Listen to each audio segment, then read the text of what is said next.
Good morning, good morning, good morning, and thank you for joining me today. Today is the runoff election for the Chatham County District 2 Commission seat, which was vacated by the passing of Commissioner Larry Gator Rivers. The first election, the turnout was abysmal. It was not good at all. So if you live in Chatham County District 2, we're asking you today to go to the polls and vote. This is a separate election than the municipal elections. This is the runoff election for County Commission District 2 seat. And so the polls are open until 7 o'clock p.m. Additionally, early voting for the City of Savannah elections, the elections for the mayor and aldermen began yesterday, and they run through November the 3rd. And there are 5 advanced voting locations across Chatham County. Advanced voting is permitted at any of the 5 locations for registered Savannah residents. So you can vote at the VR Annex, Voter Registration Annex, 1249 Eisenhower Drive from 8 to 6, at Mosquito Control on Billy Hare Drive from 9 to 5, at the Civic Center on the West Oglethorpe from 9 to 5, at the Islands Library, 50 Johnny Mercer Boulevard from 9 to 5, Southwest Library on Abercorn Street 9 to 5, the Garden City Library 104 Sunshine Road from 9 to 5, and there are also Saturday and Sunday voting options available. It's important to note that you can vote anywhere in the county for the Savannah election. So if you want to go to the Islands Library on Johnny Mercer Boulevard and vote for the city elections, if you're a Savannah resident, you can do that. So you can vote closer to where you work. I'm sure that all the candidates would love for me to ask all of you to go ahead, vote, get it done, and get it out of the way. The general election is exactly 3 weeks away from today on November the 7th. Tomorrow, I will be joining my Advocates for Restorative Communities in Savannah Task Force, or ARPS, for our annual When is the Debt Paid conference. Chatham County has the second highest number of justice-impacted individuals returning home after paying their debt to society. And we believe that everyone deserves a second chance. So we have many people right here in our community, many people who've done things they're not proud of. They did the crime, they've done the time. And when they are released, when their debt is paid, they find it a struggle to turn their life around. And we know that if they're not able to turn it around relatively soon, people have to go into survival mode, and they do the things that they know to do. So it's time for us to change that narrative, and it's time for us to create more opportunities for non-violent offenders re-entering a society. So we are welcoming folks home. We are welcoming them home from jails and prisons, and we want to do what we can to help them be successful and self-sufficient. So this year, again, we're teaming up with Dr. Maxine Bryant and Katina Wheeler, who is our ARTS chair, to bring resources together for the sole purpose of meeting the needs of justice-impacted persons. The city of Savannah has never really engaged in that type of work before, but it is so important because we can't forget about folks, and we're not going to forget about folks. So I hope you will join me tomorrow, October 18th, at the Savannah Civic Center on the 2nd floor from 8 to 12 for this free informational conference. It is absolutely free. I want to give everybody a heads up. The meter reading team from the city's utility services department are out and about, and they are checking water meters. And they will be putting in extra hours in the evenings and weekends to maintain accurate and timely billing for all Savannah residents. So we want to ask everyone to be aware of our meter reading teams and help us to protect our meter reading teams. That means get your dogs and your killer cats and all of other things and secure secure them, put them on a leash, move cars and other obstructions to allow access to meters and avoid tampering or touching or manipulating water meters. We want to make sure that our meter reading team has unfettered access, and we want to do all we can to help keep them safe. So please help us to do that. And of course, if you see them, say hey, say hello.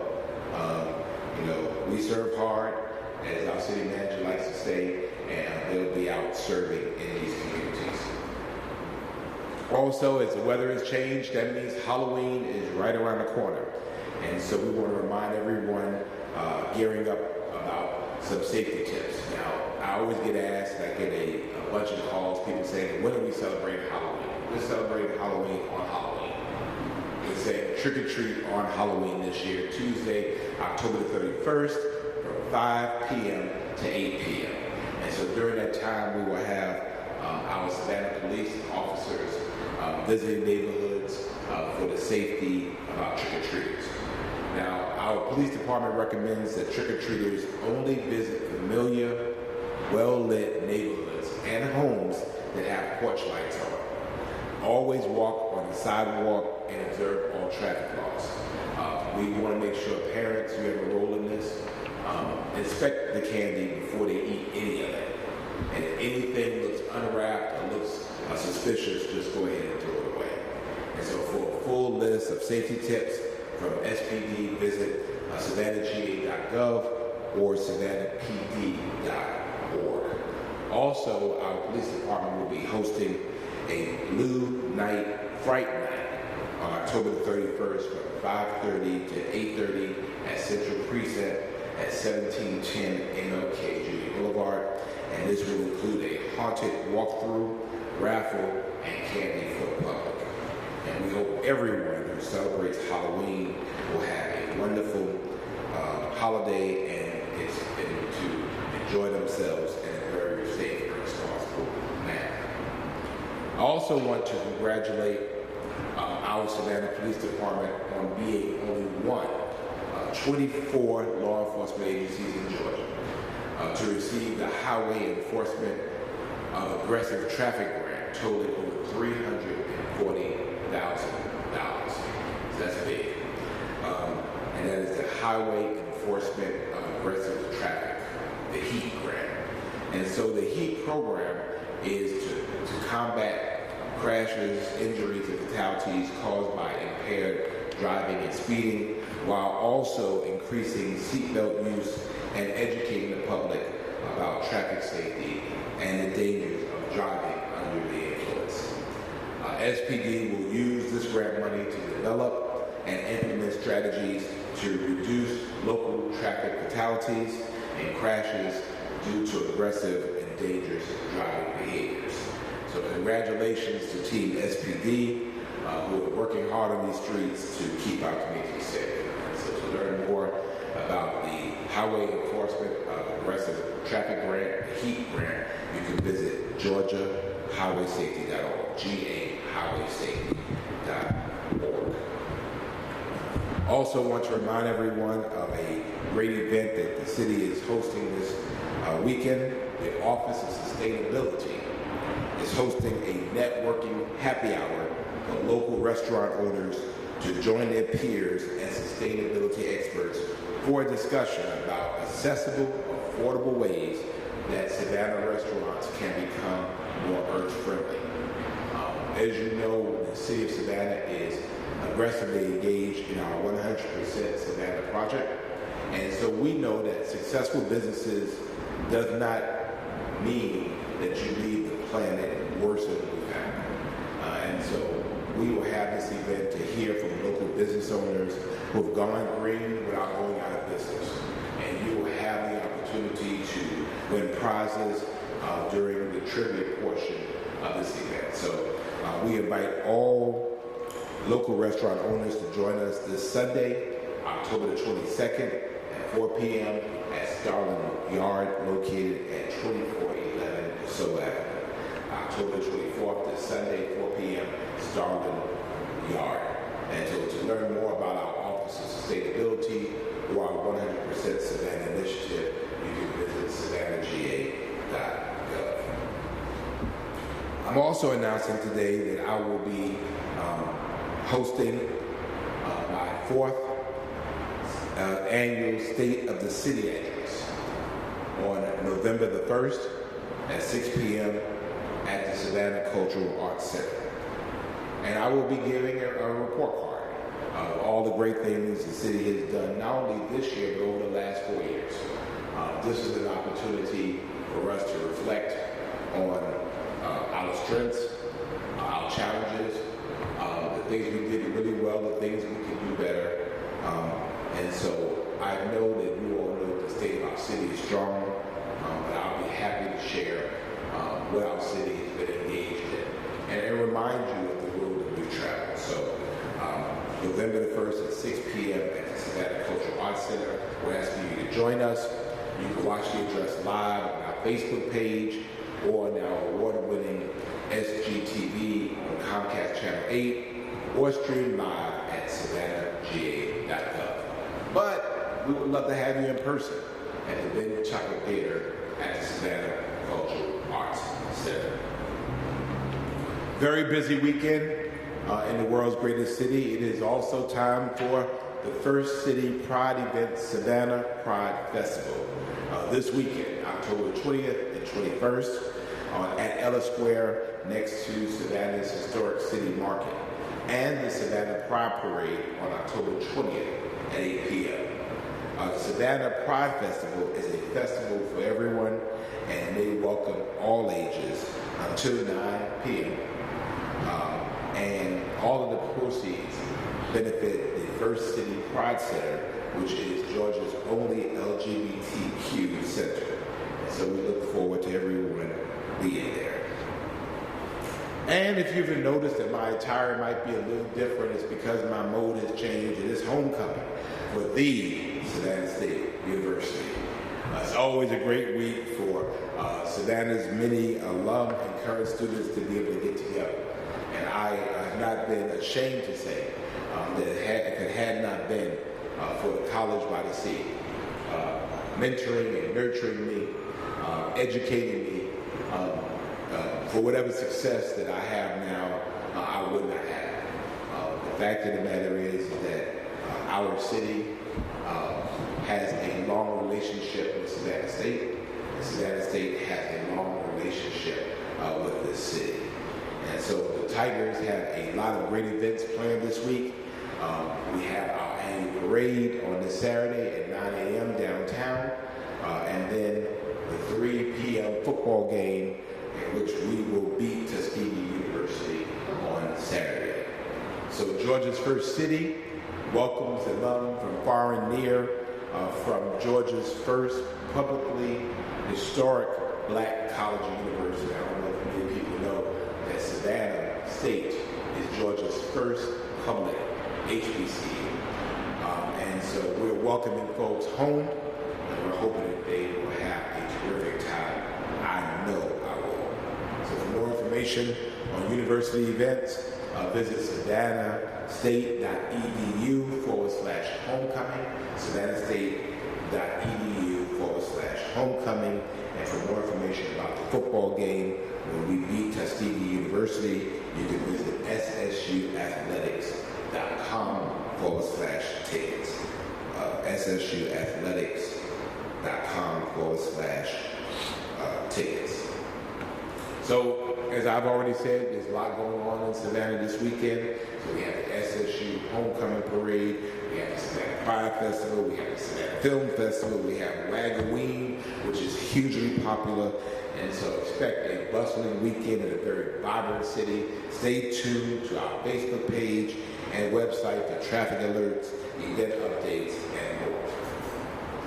But as you've noticed, the weather has shifted a little bit in Savannah. The past weekend was absolutely beautiful, and we're all thankful for a break in the heat. But as we head into the fall and winter months, I want to remind folks that we need to prepare ahead of time. So while our beautiful city is often spared the worst winter weather, it still gets cold for us. So please go ahead and check your furnaces, check your heaters, make sure you prepare for the cold months again. Also, the Savannah Fire Department, as you know, when we get into November, when it is time to fall back, we turn the clocks backward an hour.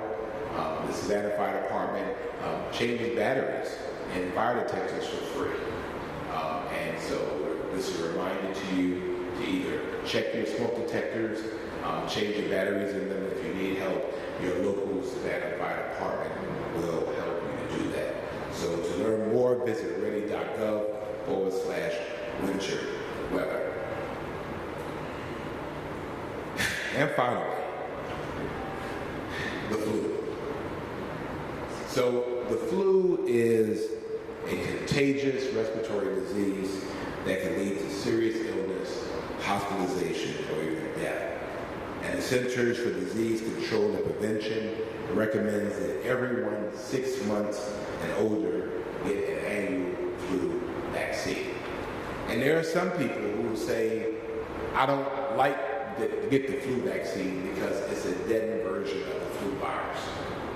Unless you've ever had the flu, then you know that the flu vaccine is minor. I remember the last time I had the flu. I went to sleep and I was feeling fine. I woke up the next morning and everything hurt. Everything hurt. And so studies show that even if you get the flu, with the flu vaccine, your illness can be less severe. And so flu vaccinations can shorten the length of the flu hospital stay, reduce the risk of an ICU admission from the flu, and certainly it can reduce the risk of death from the flu. So I don't want to go to the hospital, I definitely don't want to go to ICU, and I don't want to die. So today, as much as I hate shots,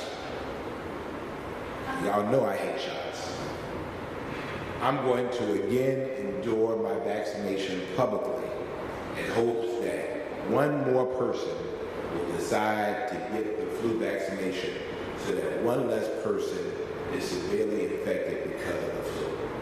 So after I answer your questions, they sent reinforcements. So from our great Department of Health, Jennifer Nichols is here, Lisa Lynn is here, Melissa Watts is here, and Shelley Potter is here. So one is going to get the shot, and 3 are going to hold me down. And one is going to hold my hand and speak nicely to me while I get the shot.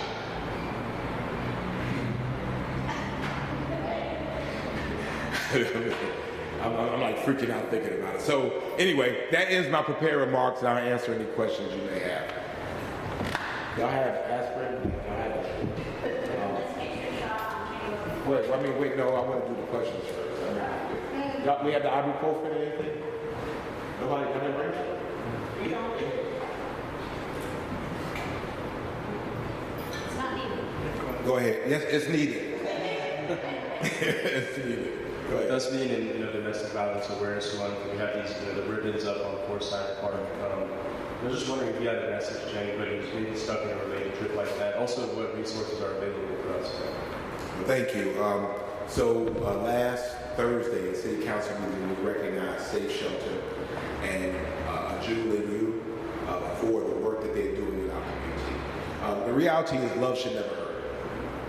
It should never hurt. And we have a responsibility that we know that things disguised as love often end up in a very violent way. I've known of people in my life who have died as a result of domestic violence. A very good friend of our family in Brooklyn, a man woke up, killed his wife, and then killed himself while their children were in the house. I've known of domestic violence events here. And it shouldn't have to be that. There are people in this community that are in relationships that they know are not healthy. He does not love you if he has to put his hands on you. She does not love you if she has to put her hands on you. So my message is very clear. Safe shelters available. our police department is available, my office is available, a you is available. You don't have to stay in that, because one day it goes too far. And we know that children of abused people end up becoming victims or abusers themselves. And so for us, it's a cycle, it's generational curses that we have to break. And so, you don't have to live like that. That's not living. There are other people out there. And we know even at younger ages, and we talk a lot about teen dating violence, and you see it, people on social media, why they liking your page? Who's that? Why they liking your page? That's not love. And so we have to teach people not only to feel good about themselves, but also be able to empower people around them, be able to say, you know what, we need to do something else. And so our city stands committed to help in any way we can, but we do that by empowering people and empowering organizations to do that. Good morning, Mr. Mayor. Good morning. Can you share your thoughts on rallies held in Savannah over the weekend regarding the Israel conflict? Well, we are an international city, so we have people that are personally affected, that are religiously affected, that are societally affected by what's happening there. I think that our gathering with our Jewish community was Tuesday, was really about prayer. And it wasn't just a couple of hours of prayer, but it was really a stand against terrorism. Ultimately, there has to be a peaceful resolution to the Israel-Palestine issue. That is biblical. It's been going on for a very, very long time.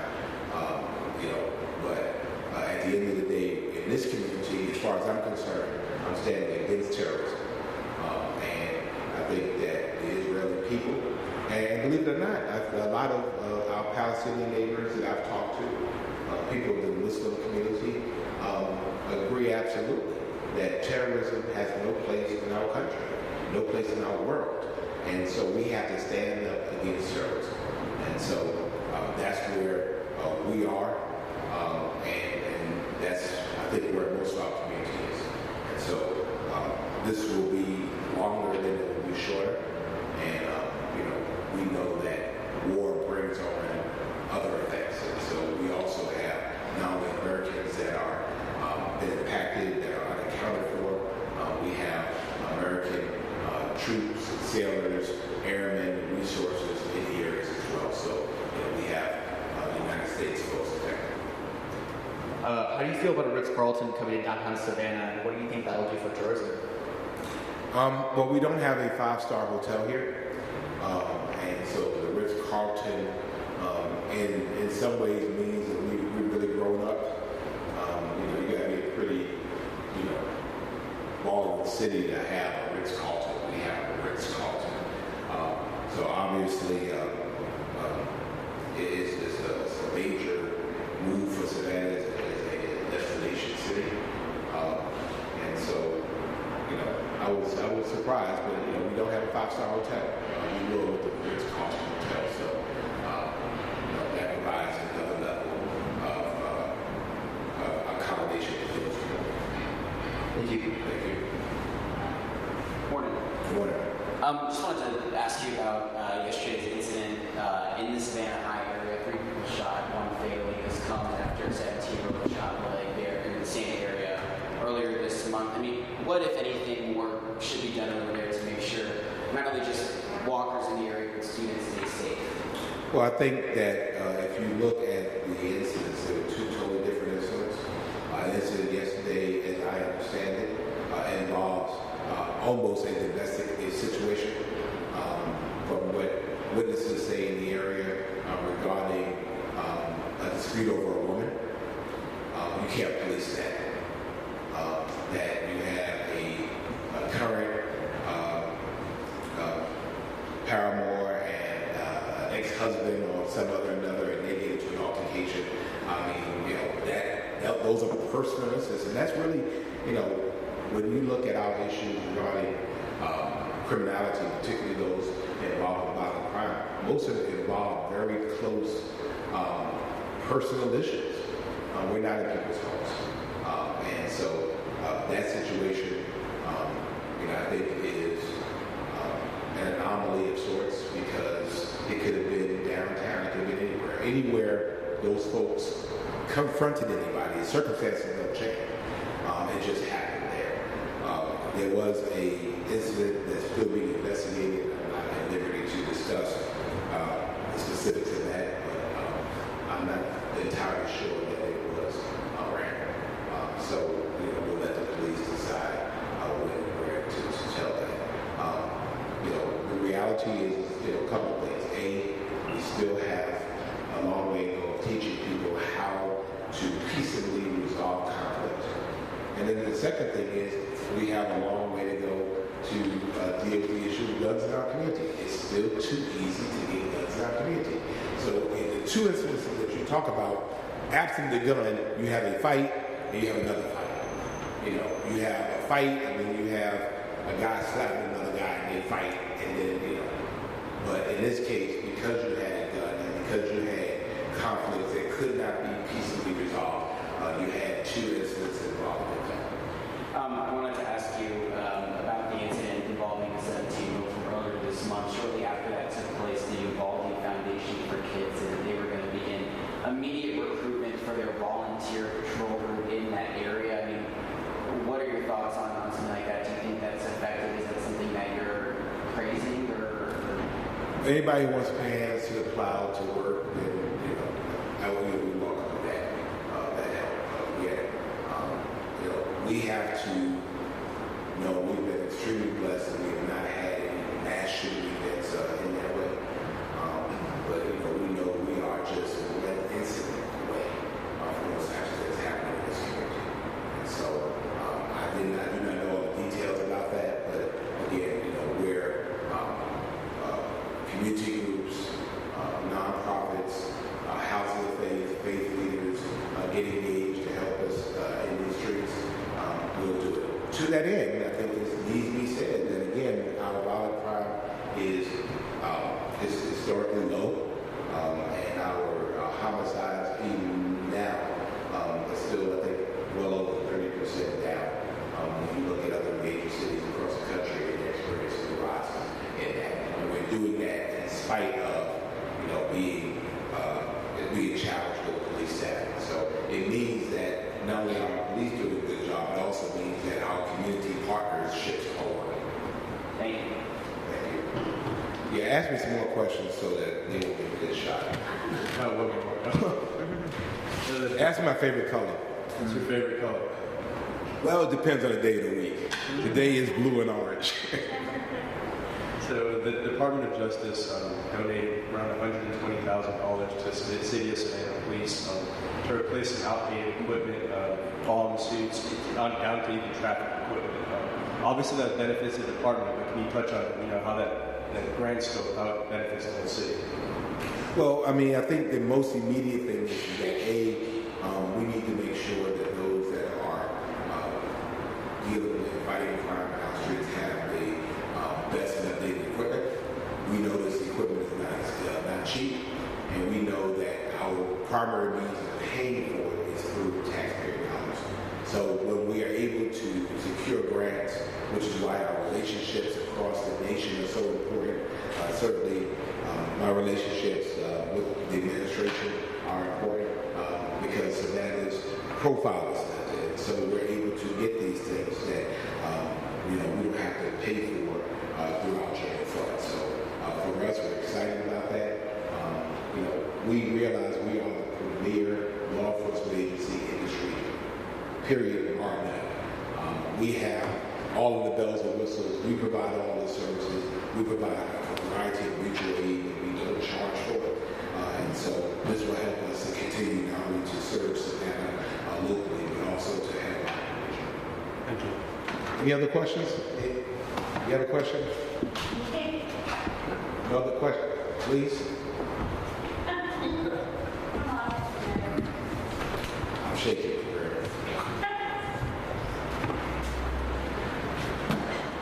things you do for the gram, right?